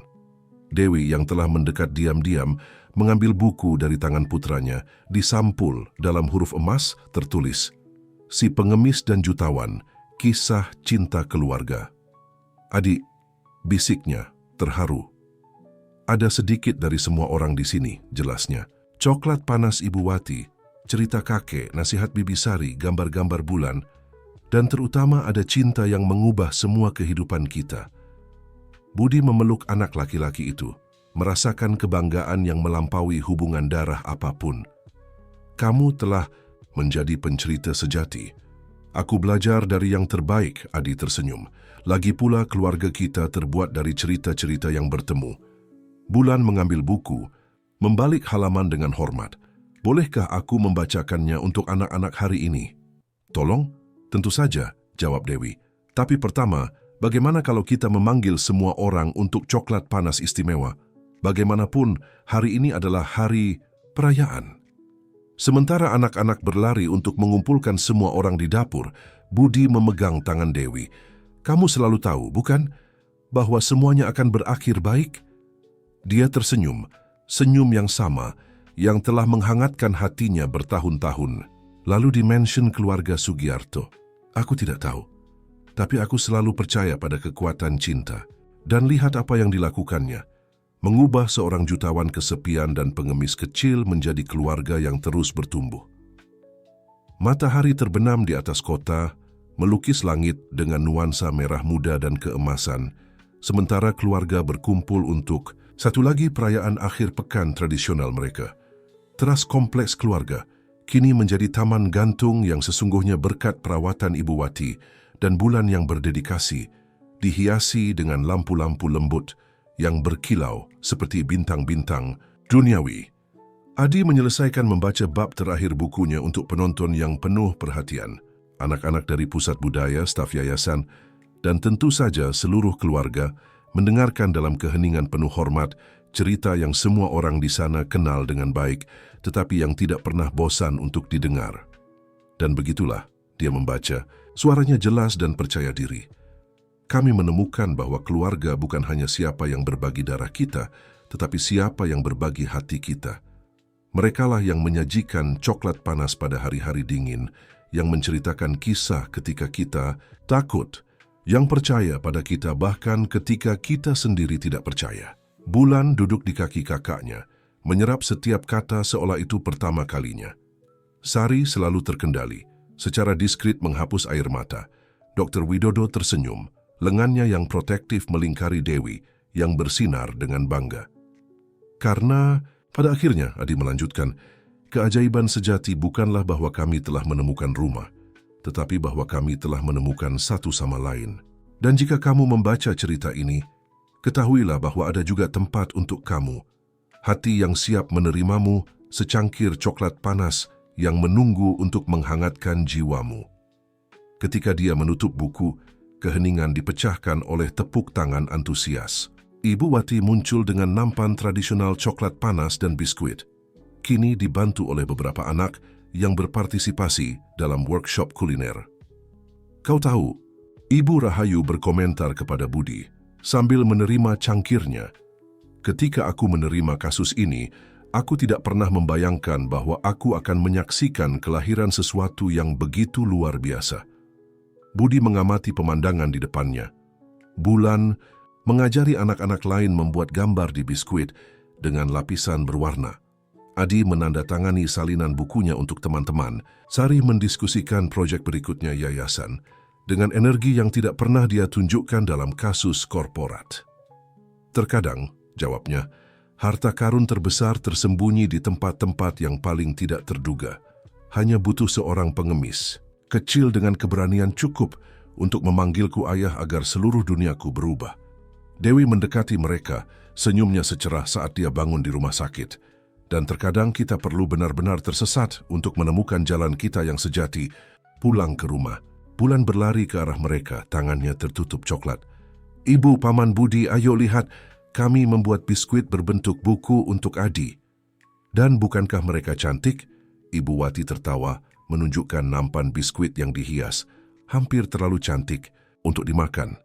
Tapi tidak secantik cerita yang mereka wakili, Dr. Widodo menambahkan, bergabung dengan kelompok tersebut.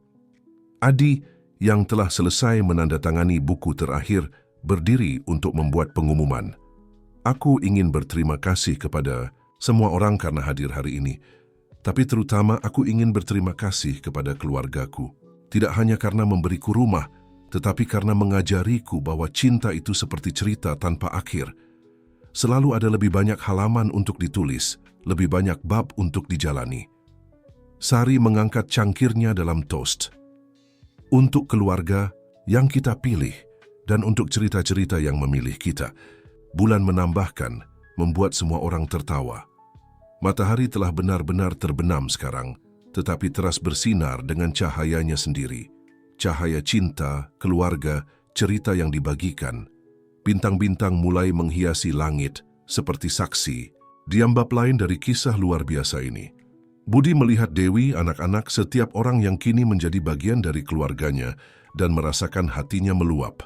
Pria yang pernah membangun kerajaan beton dan kaca telah menemukan bahwa warisan sejati tidak diukur dalam meter persegi atau angka dalam rekening bank, tetapi dalam senyuman, pelukan, dan cangkir coklat panas yang dibagikan. Tahu apa yang paling menakjubkan? Tanya Bulan, bersandar di antara Budi dan ibunya.